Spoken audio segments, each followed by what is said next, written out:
बच्चों नमस्कार। आज हमारा टॉपिक है पार्सल एंड मल्टीपल कोरिलेशन, आंशिक और बहुत से संबंध। अभी तक हमने सहसंबंध पढ़ा है, इसके पहले ट्रेसिंग पढ़ा है। इस नए टॉपिक को पढ़ने के लिए हमारे इन दोनों की जो स्टडी बहुत आवश्यक होगी। तो पहले जो हम देख रहे थे कोरिलेशन बिटवीन टू वेरिएबल्स देख रहे थे। अब हम यहाँ जो हम वेरिएबल्स यहाँ जो कोरिलेशन देखेंगे बिटवीन 3 एंड मोर वेरिएबल्स देखेंगे। तो कभी कभी ये हो जाता है कि एक चर के मान बहुत से चरों के मान से प्रभावित होते हैं। जैसे कि एक वेरिएबल है कि मान लीजिए एग्जामिनेशन में आपके मैथमेटिक्स में कितने नंबर आए, ये किसी पर्टिकुलर सब्जेक्ट में कितने नंबर आए। तो इसके लिए ये देखा है कि आप देखा जाता है कि ये कितने घंटे आपने पढ़ाई की, इस पर डिपेंड किया था। आपके मेथड लर्निंग अप्रोच के लिए अपने टीचर्स ने आपको किस तरीके से आपको पढ़ाया है ना। तो बहुत से वेरिएबल्स, आपके पास रीडिंग मटेरियल किस क्वालिटी का था, है ना, कि नॉर्मल क्वालिटी का था, अबव एवरेज था या एवरेज क्वालिटी का था। तो इस प्रकार से बहुत से वेरिएबल्स पर डिपेंड करता है। या जैसे हम देखें कि पर फैमिली कितने बच्चे हैं, प्रत्येक परिवार में कितने बच्चे हैं, तो ये परिवार की इनकम, जो फैमिली की इनकम पर है, डिपेंड करता है। और at the time of marriage couples की एज क्या थी, उस पर डिपेंड करता है। या आपके किसी किसान के खेत में कितना उत्पादन हो रहा है, तो ये उसके जो प्रोडक्शन है इस बात पर डिपेंड करता है कि रेनफॉल कितना हुआ, फर्टिलाइज़र्स का कितना इस्तेमाल उसने किया, या उसके खेत की साइज़ कितनी है, इस पर डिपेंड करता है। या किसी एक और एग्जांपल हम देते हैं कि किसी सोसाइटी में क्राइम रेट क्या है, अपराध की दर क्या है। तो सोसाइटी में लिटरेसी पर डिपेंड करता है कि वहाँ अशिक्षा या शिक्षा कितनी है, और वहाँ पर जो इंक्रीज पॉपुलेशन क्या है, मतलब जो जनसंख्या बढ़ रही है किस दर से बढ़ रही है। तो कहने का मतलब क्या है, ये है कि केवल दो वेरिएबल नहीं, एक वेरिएबल पर दूसरे वेरिएबल के भी, मतलब दो से अधिक वेरिएबल का भी प्रभाव पड़ता है। इसलिए हम यहाँ मल्टीपल कोरिलेशन और पार्शियल कोरिलेशन की बात करते हैं। तो पार्शियल कोरिलेशन, पहले मल्टीपल कोरिलेशन का देखिए कि मान लीजिए जब हम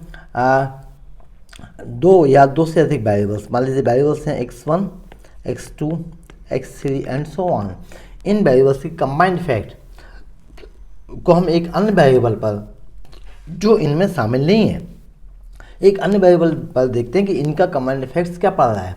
तो ये मल्टीपल कोरिलेशन कहलाता है। तीन या तीन से अधिक वेरिएबल्स के बीच में जो रिलेशन की डिग्री होती है उसे हम मल्टीपल कोरिलेशन कहते हैं। कि if we consider the combined influence of two or more variates x1, x2, xn upon a variate not included in x1, x2, xn is a study of our multiple correlation. The degree of relationship existing between three or more variables is called partial correlation, sorry multiple correlation. Next हमारा है partial correlation। जब हम दो variables x1, x2 इनके बीच में correlation देखते हैं, और तीसरा वेरिएबल मान लीजिए थर्ड वेरिएबल x3, इसका जो इफेक्ट होगा x3 का, उसको हम नेग्लेक्ट कर देंगे या उसको एलिमिनेट कर देंगे। तो इसे हम आंशिक सहसंबंध कहते हैं। The correlation between two variates x1, x2 when the linear effect of the third variate x3 in them has been eliminated from both is called partial correlation. तो डेफिनेशन की बड़ी सिंपल है। अब हम दो वेरिएबल्स के डिस्ट्रीब्यूशन पे आते हैं, दो चरों का बंटन, डिस्ट्रीब्यूशन ऑफ टू वेरिएबल्स। सामान्य तौर पर आपने जो इक्वेशन ऑफ लाइन देखा है अपने कोऑर्डिनेट ज्योमेट्री में y इक्वल mx+c। बच्चों हम हर टॉपिक के लिए आपकी जो पुरानी स्टडी है उससे जोड़ने की कोशिश करते हैं, तो इसलिए हम लाइन की इक्वेशन से चालू होते हैं। तो इक्वेशन ऑफ लाइन जो है इसको आप फिर कर्व ट्रेसिंग में आप गए, आपने लाइन ट्रेस की, मतलब अप्रॉक्सीमेट कर्व आपने या अप्रॉक्सीमेट लाइन आपने प्राप्त की, पैराबोलिक कर्व ट्रेस किया या स्ट्रेट लाइन ट्रेस की। तो वहाँ से आपको रिग्रेशन लाइन मिला, रिग्रेशन लाइन का इक्वेशन मिला। लाइन ऑफ रिग्रेशन आपने जैसे निकाली थी y - m/, equal r sigma Y upon sigma x capital x minus M x, this is regression line of Y on x. तो यहाँ से हम इसको शॉर्ट में देख वेरिएबल वाई लिखें, चूँकि हम small x small y measurement लेते हैं अलॉन्ग अबाउट अर्थमेटिक मीन, तो इसको स्मॉल वाई कहा और हमने रिग्रेशन कोफिशिएंट को मान लीजिए यहाँ नोटेशन लिया B12, that is regression coefficient of one variable, first variable y on x मतलब second variable x, so B12 और दिस इज एक्स, तो ये हुआ लाइन ऑफ रिग्रेशन। तो इससे देखिए कि इक्वेशन ऑफ लाइन जो आप कोऑर्डिनेट ज्योमेट्री में पढ़ के आए हैं, ओके, रिग्रेशन लाइन जो हमने समाक्षण रेखा निकाली है पिछले लेक्चर में, उसके regression equation of Y on x, तो Y minus capital M by Y series के लिए माध्य है, और R sigma Y upon sigma X, ये आपने रिग्रेशन कोफिशिएंट निकाला था, regression coefficient of Y on X into X minus M X. तो हम नोटेशन ले रहे हैं एक्स माइनस एम एक्स, इसको हम ले रहे हैं स्मॉल एक्स, और y माइनस एम बाई को ले रहे हैं हम स्मॉल बाई। ये है डेविएशन फ्रॉम अर्थमेटिक मीन। तो यहाँ एक बात और हम करना चाहेंगे कि बड़ी इंपॉर्टेंट प्रॉपर्टी है कि एल्जेब्रिक सम ऑफ, ये आपको पूरी स्टडी के दौरान 5th पेपर में उसका उपयोग होता है, algebraic sum of all deviations from their arithmetic mean,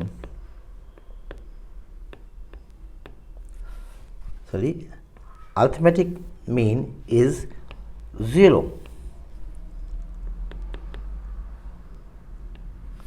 Mean is 0। तो किसी चर के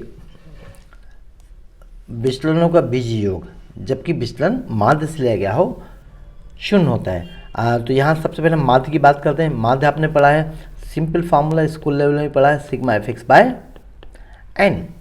अब डेविएशन फ्रॉम मीन, मान लीजिए वेरिएबल एक्स है, उसका डेविएशन हम मीन से निकाल रहे हैं एक्स माइनस एम, और इसका समेशन सिग्मा लगा दिया। अब एफ से मल्टीप्लाई इसलिए किया क्योंकि नंबर वेरिएबल्स हैं, फ्रीक्वेंसी अलग अलग होगी, इसलिए हमने ये हो गया algebraic sum of all deviations, that is sigma f x minus m, ये हम निकालते हैं। So this is sigma f x minus sigma f into m. Sigma f x आप देखें मीन क्या है, एम है, तो ये हुआ एम माइनस एन, और चूँकि एम आपका माध्य निश्चित राशि है, समेशन से बाहर लिया, so sigma F that is total frequency, so it is 0।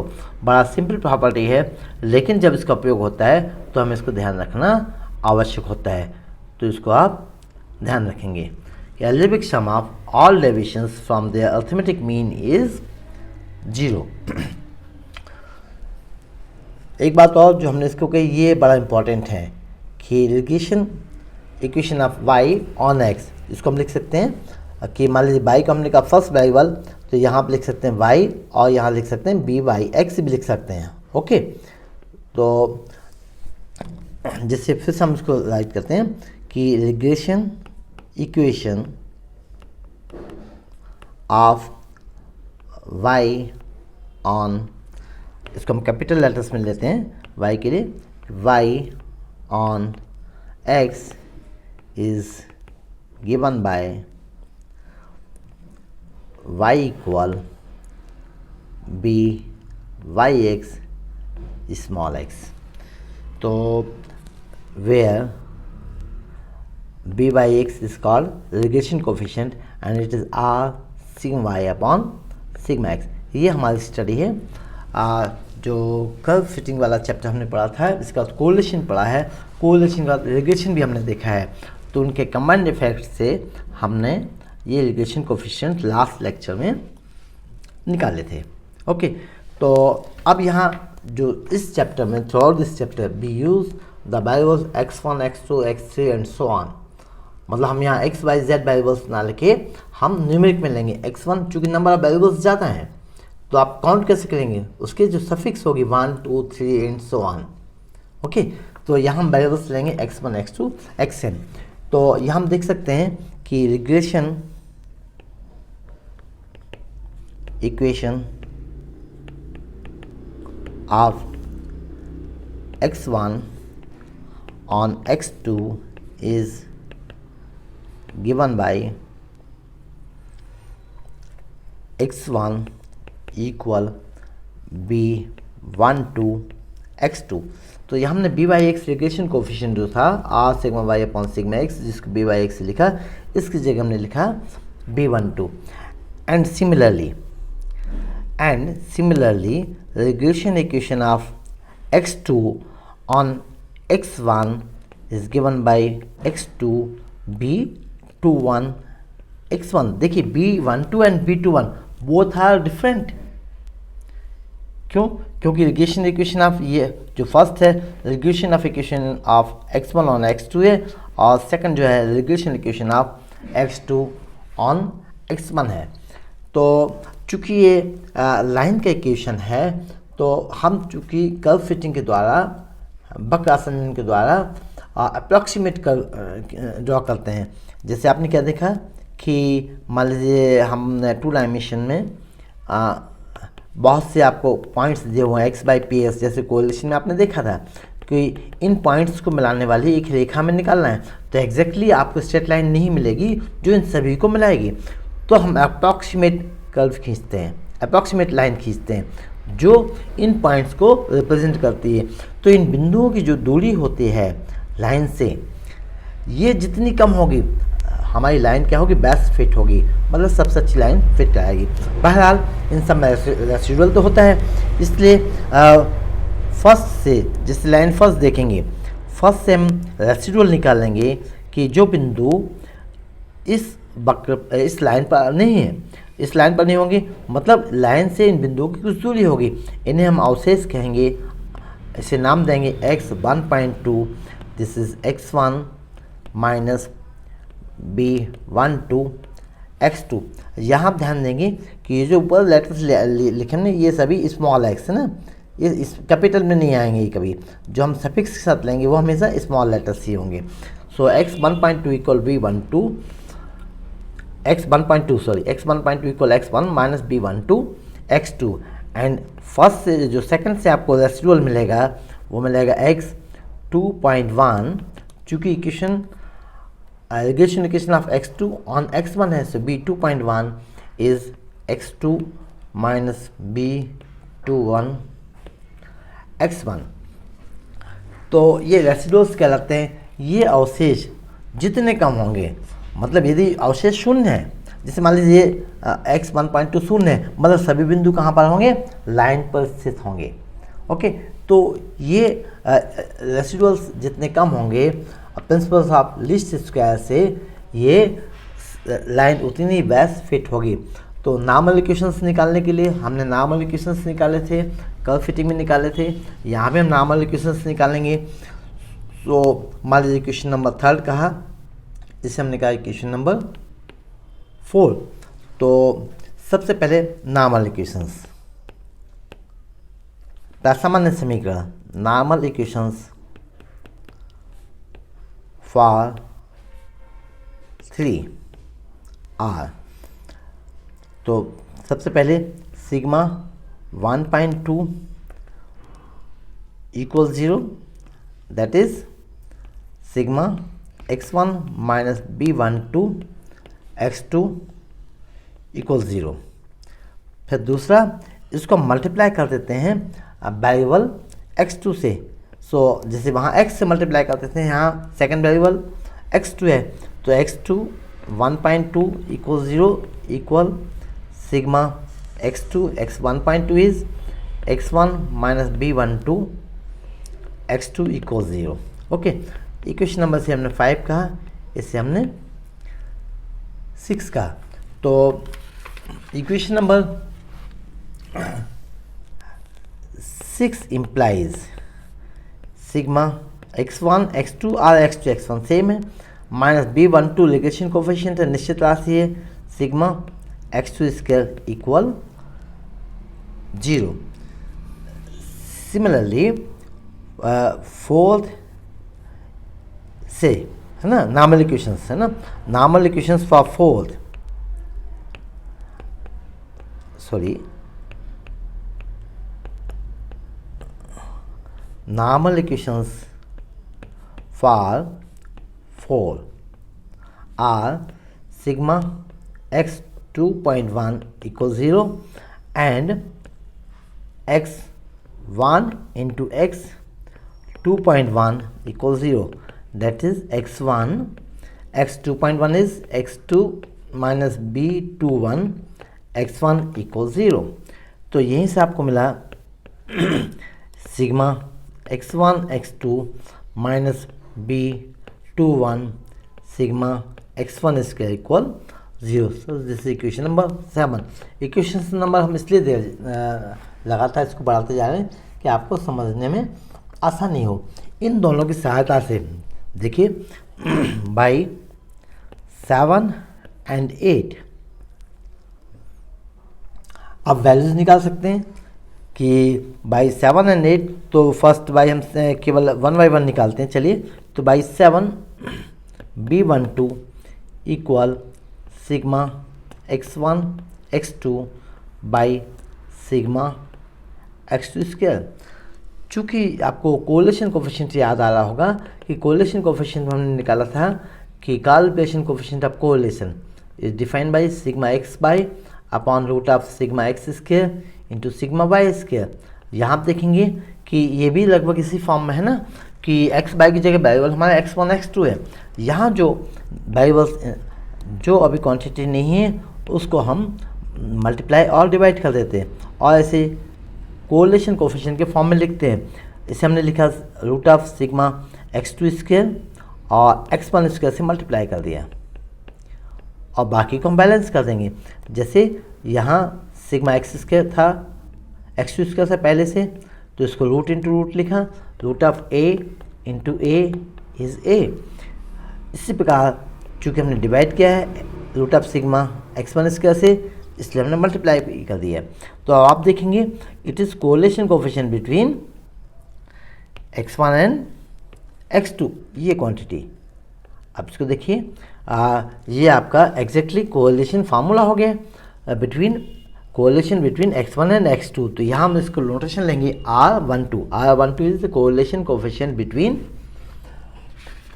R1 and R2। Next, numerator को आप यहाँ रूट के अंदर जो है उसको डिवाइड कर दीजिए n से, यहाँ भी डिवाइड कर दीजिए आप n से। तो ये हो गया आपका formula for standard deviation. Standard deviation के लिए फार्मूला क्या है कि स्टैंडर्ड डेविएशन आप लिखते थे सिग्मा, या स्क्वायर ऑफ स्टैंडर्ड डेविएशन लिख लें sigma square equal 1/n sigma f x minus m whole square. तो चूँकि फ्रीक्वेंसी की बात यहाँ नहीं की है तो यहाँ आप एफ को अलग कर देंगे, तो यही it become sigma x minus m whole square. चूँकि यह जो है जो x माइनस एम है यह माध्य से मापा गया है, जिसे हम कहते सकते हैं सिग्मा x स्क्वायर। तो ये फार्मूला जो आपका बन गया ऊपर, this is sigma 1 upon sigma 2 by sigma x square by n, ये हो गया आपका सिग्मा स्क्वायर। तो चूँकि फर्स्ट वेरिएबल के लिए x1 स्क्वायर के लिए है, इसलिए हमने इसे कहा सिग्मा 1 और सेकंड वेरिएबल के लिए कहा sigma 2। x1 x2 are measured from their respective means. Similarly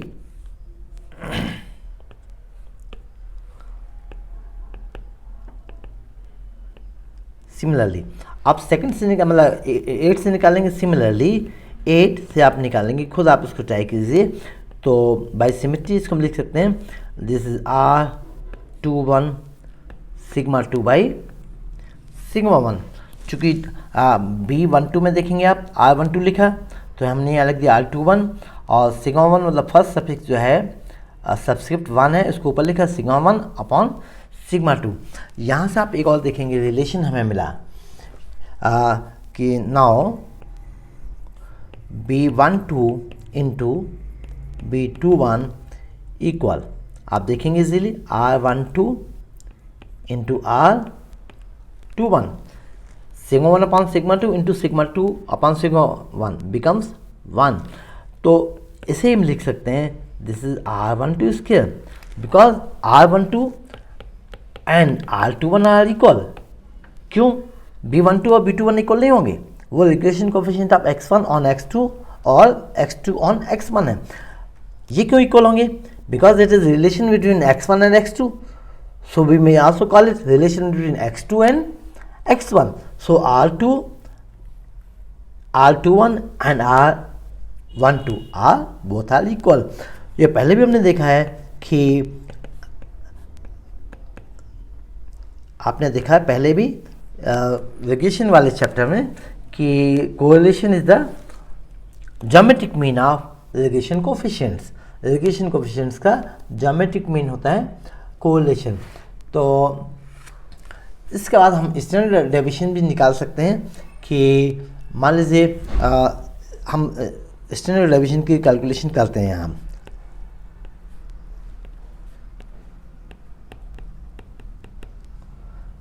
standard deviation मान लीजिए फर्स्ट हम लिया सिग्मा 1.2, तो हम यहाँ वेरिएंस निकाल के चलते हैं, उसका रूट जो होगा वो आपका होगा standard deviation. So sigma 1.2 square, तो यहाँ से हमने आपको फार्मूला बताया था कि this sigma x square by n, ये हुआ सिग्मा स्क्वायर।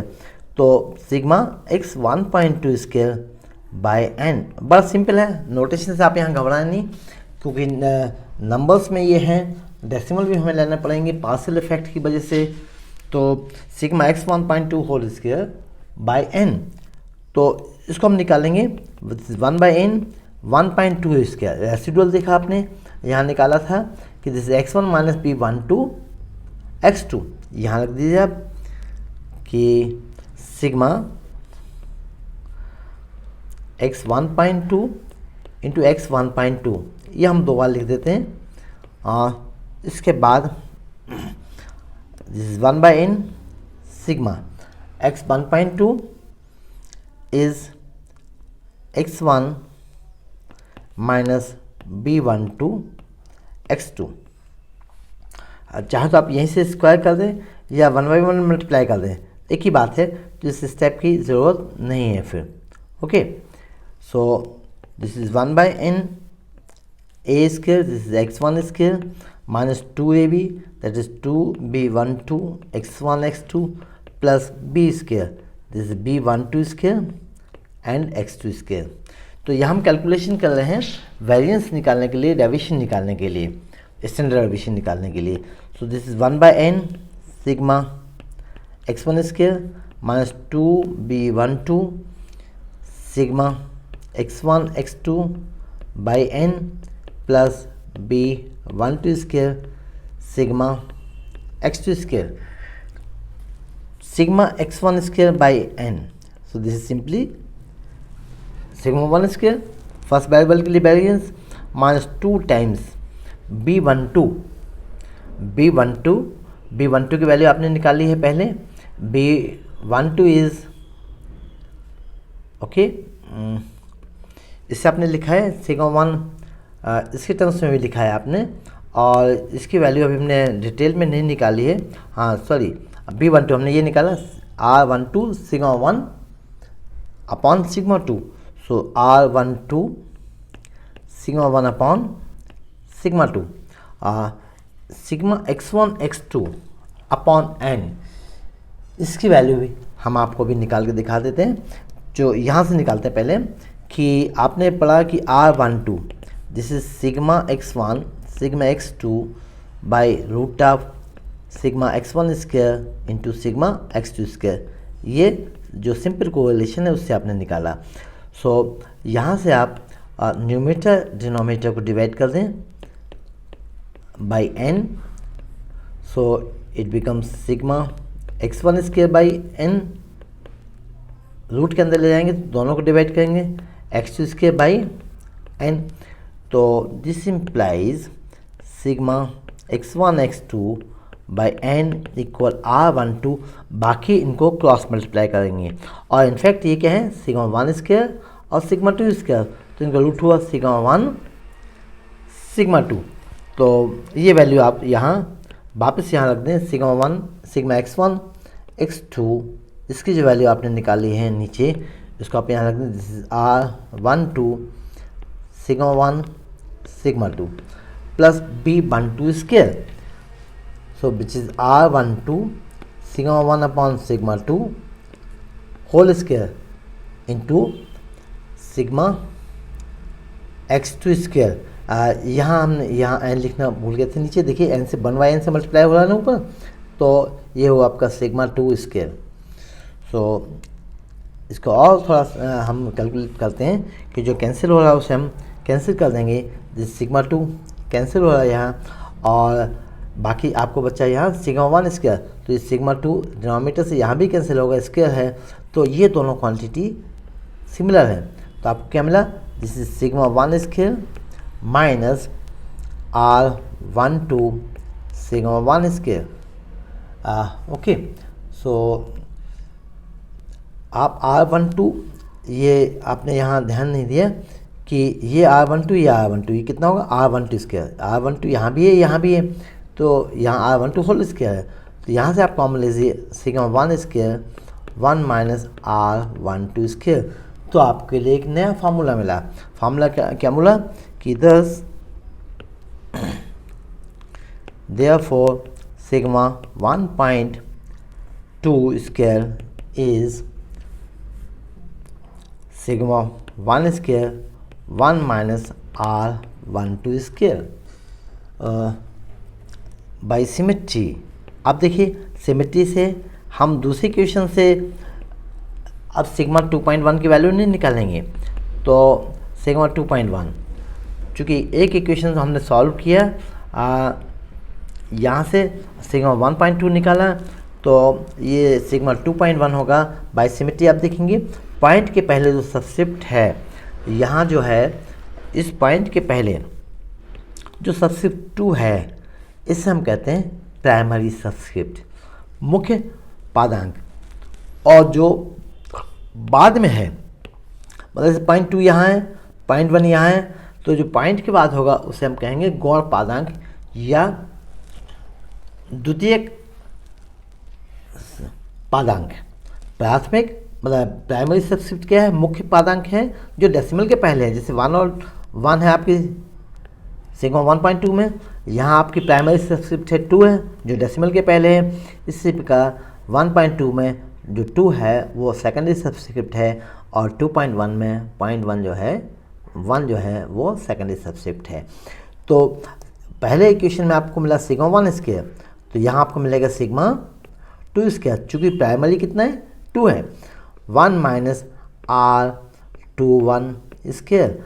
और चूँकि R21 स्क्वायर जो है ना और R12 एक ही बात है, मैंने पहले आपको बताया था, तो इसे आप ये भी लिख सकते हैं। तो आपने वेरिएंस निकाला रिग्रेशन कोएफिशिएंट की सहायता से, और वेरिएंस का जो रूट होगा, उसका रूट होगा वो होगा आपका स्टैंडर्ड डेविएशन। तो अभी हमने 2 वेरिएबल्स का देखा था, अब हम देखते हैं डिस्ट्रीब्यूशन ऑफ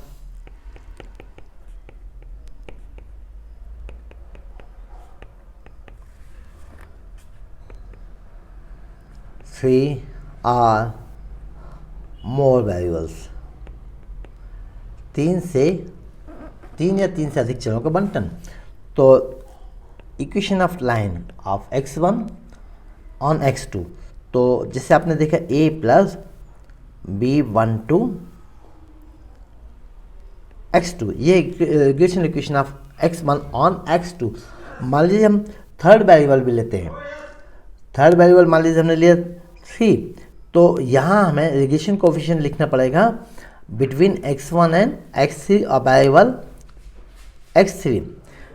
चूँकि हम यहाँ 3 वेरिएबल लिए तो रिग्रेशन कोएफिशिएंट जो है v12, इसमें थर्ड वेरिएबल के इफेक्ट को हम लेंगे सेकेंडरी सबस्क्रिप्ट में, और यहाँ पर चूँकि फर्स्ट और थर्ड के बीच में लिया है थर्ड टर्म में, तो हम 2 लिखेंगे सेकेंडरी सबस्क्रिप्ट में।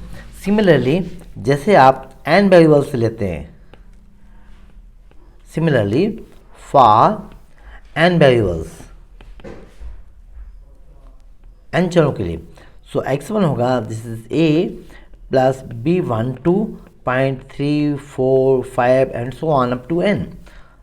Second variable x2 plus b, अब हम फर्स्ट और थर्ड के बीच में रिग्रेशन कोफिशिएंट लेंगे, बाकी का पार्शियल इफेक्ट। सो 2 4 5, अब 3 छोड़ दिया यहाँ सेकेंडरी सब्सेट में, up to n। This is x3 plus, मान लीजिए एक और लिख लेते हैं 1 4, मतलब अब हम फोर्थ वेरिएबल ले रहे हैं ना, तो b 14.23, अब यहाँ आप 4 छोड़ देंगे 5 6 up to n। So this is fourth variable x4। Now come to last term, this is regression coefficient between 1 and nth variable, that is xn। बाकी सबका होगा partial effect 2 3 4 and so on up to n-1। तो यहाँ हम regression equation n variables में भी लिख सकते हैं, तो ये n वेरिएबल्स के लिए हुआ। यहाँ हम जो हमारी स्टडी होगी अप टू 3 वेरिएबल्स रिस्ट्रिक्ट करेंगे हम, कि 3 चरों के बीच में पढ़ेंगे। सॉरी, तो यहाँ जो आपने देखा b12.3 और b13.2 ये आपके हैं रिग्रेशन कोफिशिएंट्स ना, और इन रिग्रेशन कोफिशिएंट को हम कहते हैं आंशिक कोरिलेशन, आंशिक समाशरण गुणांक, पार्शियल कोरिलेशन कोफिशिएंट। मतलब b12.3 को कहेंगे कि x1 का x2 पर आंशिक समाशरण गुणांक है, जबकि x3 को अचर माना है। और b13.2 जो है ये फर्स्ट वेरिएबल x1 और x3 के बीच में पार्शियल कोरिलेशन कोफिशिएंट है, जबकि वेरिएबल x2 को हमने कांस्टेंट लिया है। तो ये हुआ आपके पार्शियल कोरिलेशन कोफिशिएंट। फिर से हम इसको रिवाइज करते हैं कि due to the fact that x1 varies partially because of the variation in x2 and partially because of variation in x3. So because b12.3 and b13.2 the partial regression coefficient of x1 on x2 keeping x3 constant and of x1 on x2 keeping x2 constant respectively. तो फिर से इसको बताते हैं कि b12.3 x1 का x2 पर जो है आंशिक समाशरण गुणांक कहते हैं, क्योंकि x3 के प्रभाव को हमने यहाँ कांस्टेंट मान लिया, अच्छा मान लिया है। इसके बाद आपको प्राइमरी और सेकेंडरी सब्सक्रिप्ट आप समझ गए हैं कि पॉइंट के बाद जो आते हैं वो आपके प्राइमरी सब्सक्रिप्ट हैं, और मतलब प्राथमिक पादांक हैं, और जो डेसिमल के बाद आते हैं, पॉइंट के बाद आते हैं, वो आपके सेकेंडरी सब्सक्रिप्ट या गौण पादांक इनको हम कहते हैं। अब हम जो आपके रिग्रेशन कोफिशिएंट्स हैं उनकी वैल्यूज निकालेंगे 3 वेरिएबल्स के केस में। ओके, तो रिग्रेशन कोफिशिएंट्स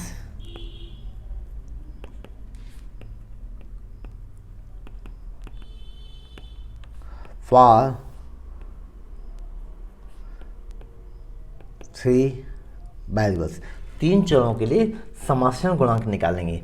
तो पहले 3 चरों के लिए हम लाइन ऑफ इक्वेशन तो रिग्रेशन इक्वेशन लिख लें कि x1 equal a.b12.3 x2 plus b13.2 x3।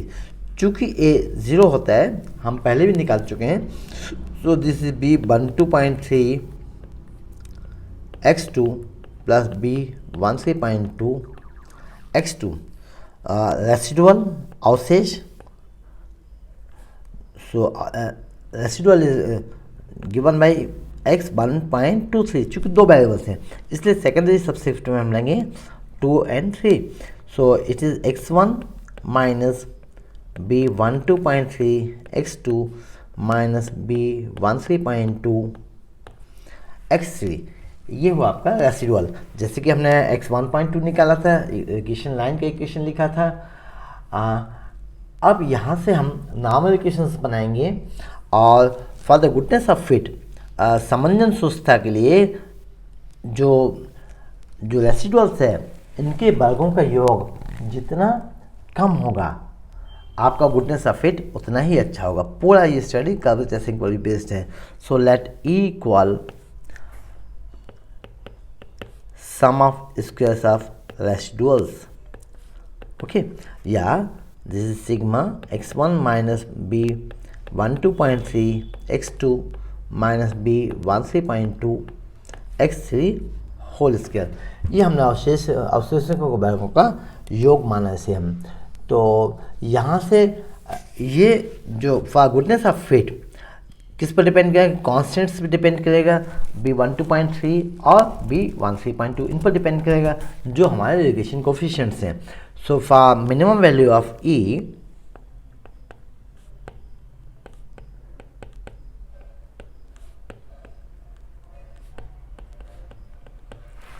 for minimum value of E, del E by del B 12.3 equals 0 and del E upon B 13.2 equal, इन दोनों को 0 से इक्वेट करेंगे। तो यदि आप यहाँ A लेते भी हैं तब भी आंसर नहीं आएगा, वहाँ से A की वैल्यू आपको नॉर्मल इक्वेशंस बनाएंगे तो A की वैल्यू आपको 0 मिल जाएगी। तो हम डिफरेंशिएट करते हैं। मान लीजिए जैसे हमने कहा equation number 1, so differentiate first with respect to B12.3। B12.3 को फर्स्ट को B12.3 के रिस्पेक्ट में हम डिफरेंशिएट करते हैं। So differential of E with respect to B12.3 equal sigma 2 times, है ना, x1 power 2 is 2 times x1 minus B12.3 x2 minus B13.2 x3 raise to 2 minus 1। अब चूँकि विथ रिस्पेक्ट टू B12.3 है तो फंक्शन ऑफ ए फंक्शन है तो B12.3 का 1 होगा, बचेगा minus x2, so minus x2 से मल्टीप्लाई करना पड़ेगा। सो ना B12.3 से डिफरेंशिएट करके ये निकल, this implies now put del E by del B12.3 equals 0. So we have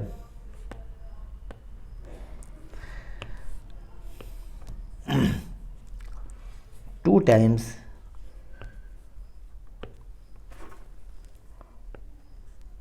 sigma x2 x1 minus B12.3 x2 minus B13.2 x3 equal 0 with minus sign, so divide by minus 2, so this implies sigma x1 x2 minus B12.3 sigma x2 square minus B13.2 sigma x2 x3 equal 0।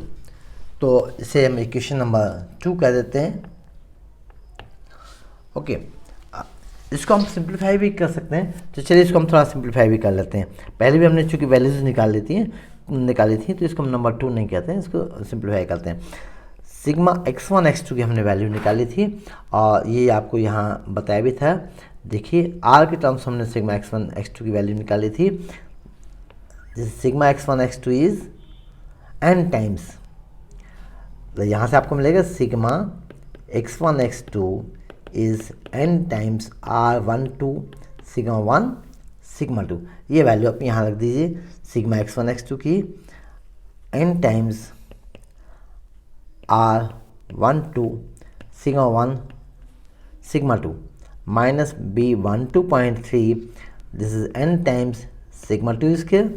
चूँकि आप जानते हैं कि sigma 2 square is sigma x2 square upon n, तो x2 square को लिख सकते हैं n times sigma x2 square minus, यहाँ 2 नहीं लिख पाए थे, माइनस B13.2 x2 x3। इसी से आप x2 x3 क्या हो जाएगा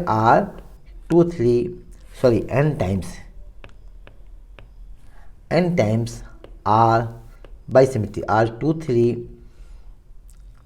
सिग्मा 2 सिग्मा 3। जैसे हमने x1 x2 की वैल्यू निकाली वैसे यहाँ आप रख सकते हैं sigma x2 x3 is n times r23 sigma 2 sigma 3।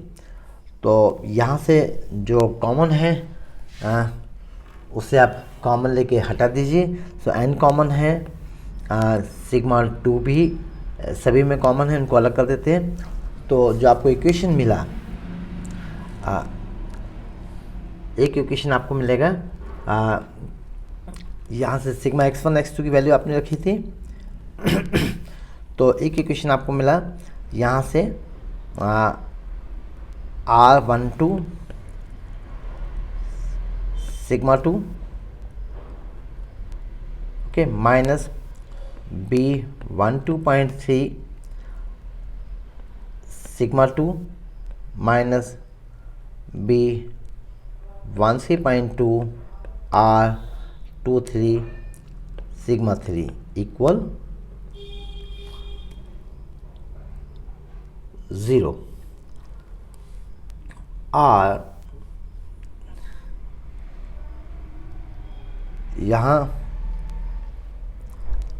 This implies B12.3 sigma 2 plus B13.2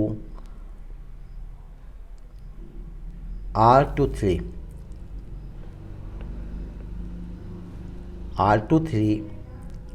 sigma 3 equal R12 sigma, sorry यहाँ देखा आप सिग्मा 1 था ना, और सिग्मा 2 हमने डिलीट किया था। तो यहाँ आपका जो है ये सिग्मा 2 नहीं होगा, यहाँ होगा सिग्मा 1। हमने गलती से इसको सिग्मा 2 लिख दिया था, इसको सुधारते हैं, दिस सिग्मा 1, और यहाँ नीचे भी सुधारना पड़ेगा। तो हाँ, नीचे हमने यहाँ ट्रांसफर कर दिया, तो ये होगा आपका R12 सिग्मा 1। तो ये आपको एक इक्वेशन मिला। Similarly del E by d del B13.2 equal 0 है ना। तो यहाँ से आप सिमेट्री से भी लिख सकते हैं कि दूसरा इक्वेशन हमारा किस टाइप से बनेगा। अगर हम आपको निकालें, आपको प्रैक्टिस भी हो जाएगी। तो फिर से देखिए, इक्वेशन आपका ये है number 1, differentiate 1 with respect to, differentiate first with respect to B13.2। तो B13.2 के रिस्पेक्ट हम इसको डिफरेंशिएट करेंगे। तो ये इक्वेशन आपका था नंबर 1। तो हम लिख देते हैं कि this is 2 times with minus sign x1 minus B12.3 x2 minus B13.2 x3 है टू 2 माइनस 1, चूँकि 13.2 के रिस्पेक्ट में है और माइनस x3 आएगा, माइनस हमने पहले ही लिख लिया, सो x3 से मल्टीप्लाई कर दिया इक्वल्स 0। इम्प्लाइज -2 से डिवाइड कर दें, x3 से मल्टीप्लाई कर दें, सो this is x1 x3 minus B12.3 sigma x2 x3 minus B13.2 sigma x3 square equal 0। ये जो वैल्यूज़ हमने ऊपर लिखी थी, जैसे सिग्मा x1 x3, आप देखेंगे x2 x3 यहाँ 2 3 की जगह 1 3 है, तो ये होगा n R13 sigma 1 sigma 3 minus B12.3 x2 x3। तो ऊपर ही लिखा था आपने n times R23 sigma 2 sigma 3 minus B13.2, this is n times sigma 3 square. यहाँ से जो कॉमन है उसे कॉमन लेके कैंसिल कर देते हैं, अब बाकी हम ट्रांसफ़र कर देते हैं। तो यहाँ इस टर्म को देखेंगे आप, ये this is B12.3, n common है कैंसिल कर दिया, सिग्मा 3 कॉमन है इसलिए कैंसिल कर दिया। तो B12.3 R23 sigma 2 plus B13.2 sigma 3 cancel किया, तो ये मिला आपको केवल एक सिग्मा 3 इक्वल n कैंसिल हुआ R13 सिग्मा 1। तो ये आपकी इक्वेशन जो 3 और 4 है, चूँकि रेडिएशन कोएफिशिएंट निकालना है, मतलब B12.3 और B12.2 की वैल्यू निकालना है। तो विथ प्रॉपर मल्टीप्लिकेशन, जैसे इक्वेशन नंबर 3 को आप मल्टीप्लाई कर दें R23 सिग्मा 3 से, और सॉरी इक्वेशन 3 को आप मल्टीप्लाई करें जो फोर्थ में है वो देखिए, फोर्थ में भी 3.2 का कोफिशिएंट सिग्मा 3, इसको सिग्मा 3 से मल्टीप्लाई कर दें, -4 को मल्टीप्लाई कर दें R23 सिग्मा 3 से। सो दिस इम्प्लाइज यहाँ आपको V12.3 की वैल्यू मिलेगी, implies V12.3 equal sigma 1 upon sigma 2। मैं डायरेक्ट लिख रहा हूँ R12 minus R13 R23 by 1 minus R23 square. So ये हुई आपकी वैल्यू V12.3 की। तो बाई सिमेट्री अब देखिए निकाल लेंगे कि आप V13.2 की वैल्यू भी निकाल सकते हैं। So by symmetry or similarly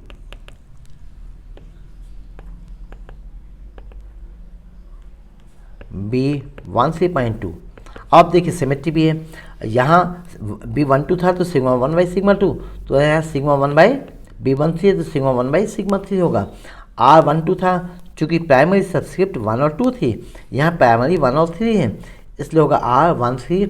बाकी आप लिख देंगे कि R12 R23 divided by 1 minus, अब यहाँ आपका प्राइमरी सबस्क्रिप्ट में 1 है, इसके बाद 2 हैं, 2 और 3 हैं, तो यहाँ भी 1 के बाद 3 और 2 हैं, तो यहाँ भी आप लिखेंगे R23 स्केल। तो ये वैल्यूज हुई आपके रेडिएशन कोफिशिएंट्स की।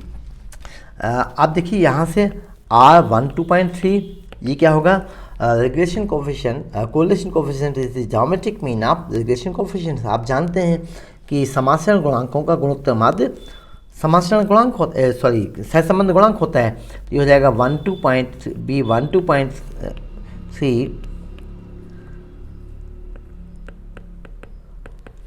इंटू B13.2, इनका जो ज्योमेट्रिक मीन होगा यह आपका होगा R12.3 होगा। तो यहाँ से आप देखेंगे कि जो कैंसिल हो रहा है वो हम कैंसिल कर देंगे कि सॉरी यहाँ हमारा जो कोफिशिएंट था 21.3 था ना, यहाँ हमने निकाला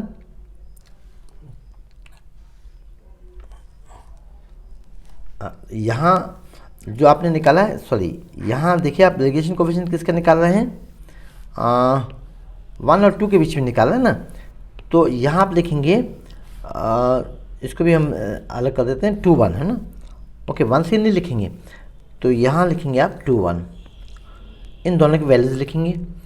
तो फिर से आप देखिए R12 है, प्राइमरी सबस्क्रिप्ट 1 2 है, तो रेडिएशन कोफिशिएंट में भी क्या लेना पड़ेगा, 1 2 और 2 1 लेना पड़ेगा। भले इसकी आप अपने वैल्यू नहीं निकाली, यहाँ 1 से निकाला या 12.3 निकाला, तो यहाँ हम वैल्यूज रखते हैं कि चूँकि बाई सिमेट्री हम सिग्मा 1 बाई सिग्मा 2, ये तो ठीक है आपने वैल्यू निकाली है R12 minus R13 R23 divided by 1 minus R23 square. इसके बाद इसकी वैल्यू आप बाई सिमेट्री लिख दीजिए कि रिप्लेस 2 बाई 1 एंड 1 बाई 2, आपस में चेंज कर दीजिए। सो पहले हमें इसको लिखना पड़ेगा कि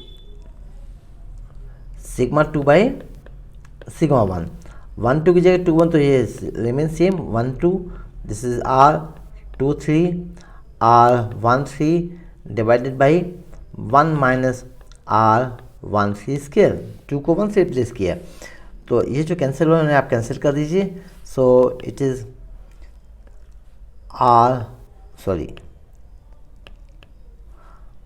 R12 minus R13 R23 divided by 1 minus R23 square multiplied by R12 minus R23 R13 by 1 minus R13 square. ये हो आपका partial correlation coefficient between x1 and x2, R12 and R21 are same। तो यहाँ हम एक delta संकेत भी लेंगे कि this is R11 and first x1 x2 के बीच में कोरिलेशन 1 होगा, then R12 R13 and R21, second row R21, R22, that is 1, R23, third row R33, sorry R31, R32 and then R31 is 1। यदि delta हम coefficient लें तो delta के हम संकेत लें डिटरमिनेंट की फॉर्म में, तो डेल्टा 1, तो डेल्टा 1 क्या है, इसका माइनर है ना, किसका, फर्स्ट टर्म का, तो ये होगा 1 माइनस R23 इसके। इसी प्रकार जैसे आप डेल्टा 12 लिखेंगे, डेल्टा 12 मतलब R12 का माइनर, R12 का माइनर जैसे आप लिखेंगे तो this is minus R21 minus R23 R31, minor आपने पढ़ा है, R23 को छोड़ दीजिए और उसके कॉलम और रो को छोड़ दीजिए जिसमें वो है, तो आप देखेंगे इसकी वैल्यू मिलेगी with minus R21 minus R23 R31।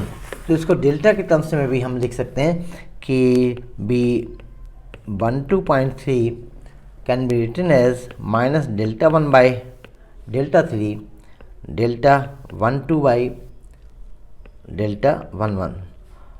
Similarly B13.2, ये आप एक्सरसाइज करिए, खुद भी निकालिए आप इसको, sigma 1 by sigma 2 delta 13 by delta 11।